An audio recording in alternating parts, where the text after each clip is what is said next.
जवनिया के जूस दिन भर तबियत रही तोहार खुश।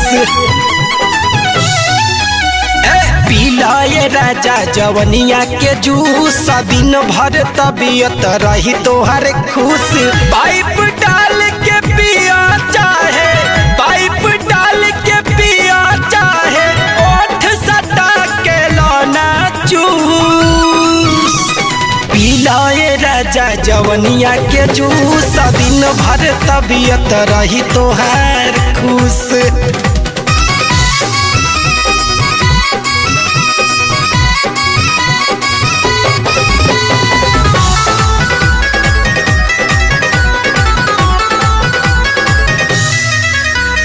बाटे विटामिन एतना में रहबह दिन भर टाइट हो। जमी के ड्यूटी करवाए राजा दिन होके चाहे नाइट हो। बाटे विटामिन एतना में रहबह दिन भर टाइट हो। जमी के ड्यूटी करवाए राजा दिन होके चाहे नाइट हो।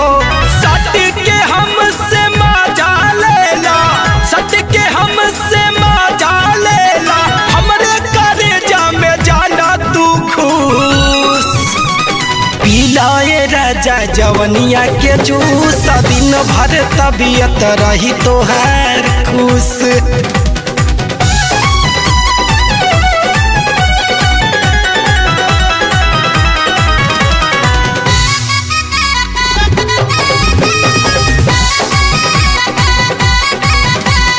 तोहरे ला बाटे जोगावल दहिया, ऐसे न मुँह घुमावा हो। हमार मिजाज बना रम गरम तनी अपन मूड बनावा हो। अरे तोहरे ला बाटे जोगावल दहिया, ऐसे न मुँह घुमावा हो।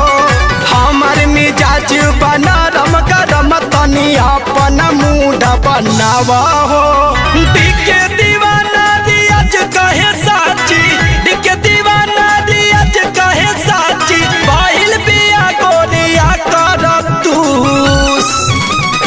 पीला ये राजा जवनिया के जूस दिन भर तबियत रही तोहार खुश। मान जा।